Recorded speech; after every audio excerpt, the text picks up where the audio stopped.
नमः शिवाय। हर हर महादेव। सोमवार का दिन भगवान भोलेनाथ का दिन माना जाता है। सोम का एक अर्थ है सौम्यता से, जो भोलेनाथ का स्वभाव है। इसलिए भगवान शिव की पूजा उपासना के लिए सोमवार का दिन सबसे उत्तम होता है। इस दिन भगवान भक्तों की पुकार सुनते हैं और हर कष्ट को दूर करते हैं। आपको बता दें कि सप्ताह के 7 दिनों में सोमवार का दिन भगवान शिव को अति प्रिय होता है। सोम का अर्थ चंद्रमा से होता है, जिसे भगवान शिव ने अपनी जटाओं पर सुशोभित किया है। भगवान शिव अपने भक्तों की पुकार सुनते हैं और हर समस्या और समस्याओं को दूर करते हैं।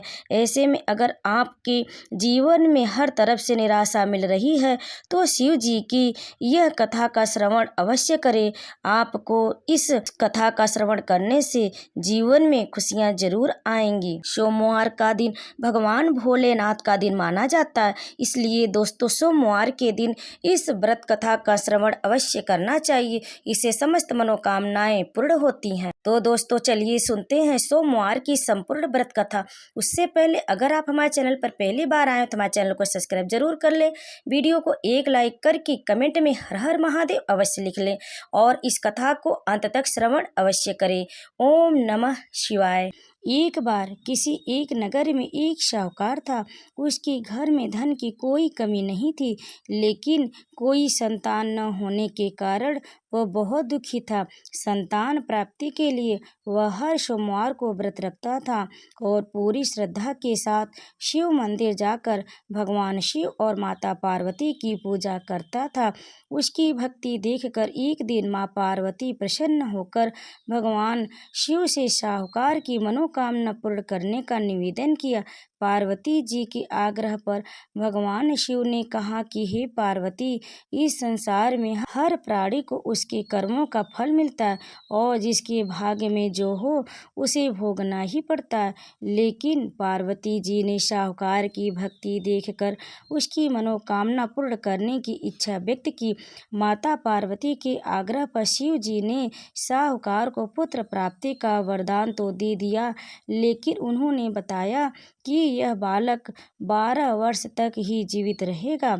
तब माता पार्वती और भगवान शिव की बातचीत को साहूकार सुन रहा था, इसलिए उसे ना तो इस बात की खुशी थी और ना ही दुख। वह पहले की ही बात शिव जी की पूजा करता रहा।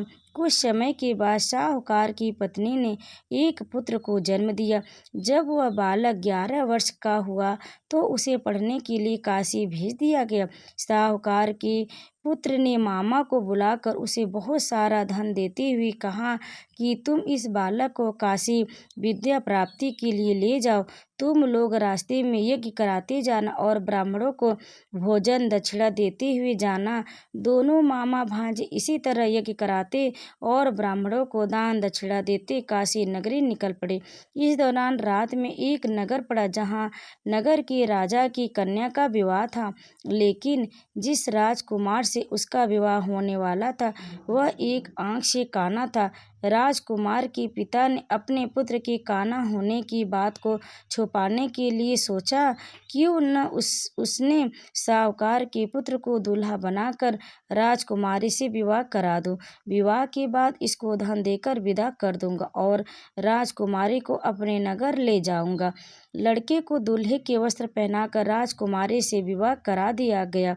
साहूकार का पुत्र ईमानदार था, उसे यह बात सही नहीं लगी, इसलिए उसने अवसर पाकर राजकुमारी के दुपट्टे पर लिखा कि तुम्हारा विवाह तो मेरे साथ हुआ है, लेकिन जिस राजकुमार के संग तुम्हें भेजा जाएगा वह एक आंख से काना है। मैं तो काशी पढ़ने जा रहा हूँ। जब राजकुमारी ने चुन्नी पर लिखी बातें पढ़ी तो उसने अपने माता पिता को यह बात बताई। राजा ने अपनी पुत्री को विदा नहीं किया, फिर बारात वापस चली गई। दूसरी ओर साहूकार का लड़का और उसका मामा काशी पहुंचे और वहां जाकर उन्होंने यज्ञ किया। जिस दिन लड़का 12 साल का हुआ उस दिन की यज्ञ का आयोजन था। लड़के ने अपने मामा से कहा कि मेरी तबीयत कुछ ठीक नहीं है। मामा ने कहा तुम अंदर जाकर आराम कर लो। शिव जी के वरदानुसार कुछ ही देर में उस बालक के प्राण निकल गए। मृत भांजे को देख उसकी मामा ने विलाप करना शुरू कर दिया। संयोगवश उसी समय शिव जी और माता पार्वती उधर से जा रहे थे। माता पार्वती ने भोलेनाथ से कहा, स्वामी मुझे इसके रोने के स्वर सहन नहीं हो रहा, आप इस व्यक्ति के कष्ट को अवश्य दूर करें। तब शिव जी मृत बालक के समीप गए तो वह बोले कि यह उसी साहूकार का पुत्र है जिसे मैंने 12 वर्ष की आयु का वरदान दिया था। अब इसकी आयु पूरी हो चुकी है। लेकिन मातृभाव से विभोर माता पार्वती ने कहा कि हे महादेव, आप इस बालक को और आयु देने की कृपा करें, अन्यथा इसके वियोग में इसके माता पिता भी तड़प तड़प कर मर जाएंगे। माता पार्वती की पुनः आग्रह पर भगवान शिव ने उस लड़के को जीवित होने का वरदान दिया। शिव जी की कृपा से वह लड़का जीवित हो गया। शिक्षा पूरी करके लड़का मामा के साथ अपने नगर की ओर चल दिया। दोनों चलते हुए उसी नगर में पहुंचे जहां उसका विवाह हुआ था। उस नगर में भी उसने यज्ञ का आयोजन किया। उस लड़के ने ससुर से उसे पहचान लिया और महल में से ले जाकर उसकी खातिरदारी की और अपनी पुत्री को विदा किया। इधर साहूकार उसकी पत्नी बहुत भूखे प्यासे रहकर बेटे की प्रतीक्षा कर रहे थे। उन्होंने प्रण रखा था कि यदि उन्हें अपने बेटे की मृत्यु का समाचार मिला तो वह अपने प्राण त्याग देंगे, परंतु अपने बेटे के जीवित होने का समाचार पाकर वह बेहद प्रसन्न हुए। उसी रात भगवान शिव ने साहूकार के स्वप्न में आकर कहा, हे श्रेष्ठी, मैंने तेरे सोमवार के व्रत करने और व्रत कथा सुनने से प्रसन्न होकर तेरे पुत्र को लंबी आयु प्रदान की। इसी प्रकार जो कोई सोमवार व्रत करता है या कथा सुनता है और पढ़ता है, उसके सभी दुख दूर होते और सभी मनोकामनाएं पूर्ण होती। तो प्रेम से बोली शिव पार्वती की जय। और यह कथा यहीं पर समाप्त हुई। कथा को अंत तक सुनने के लिए आप लोगों का बहुत बहुत धन्यवाद। अगर दोस्तों आपको यह कथा पसंद आई हो तो लाइक ज़रूर करें, वीडियो को शेयर करें और कमेंट में शिव पार्वती की जय अवश्य लिखें। और अगर आप हमारे चैनल पर पहली बार आए तो हमारे चैनल को सब्सक्राइब जरूर कर लें। आप सभी पर भगवान भोलेनाथ माता पार्वती की कृपा सदैव बनी रहे, आपकी समस्त मनोकामना पूर्ण हो। तो प्रेम से बोलिए भोलेनाथ की जय।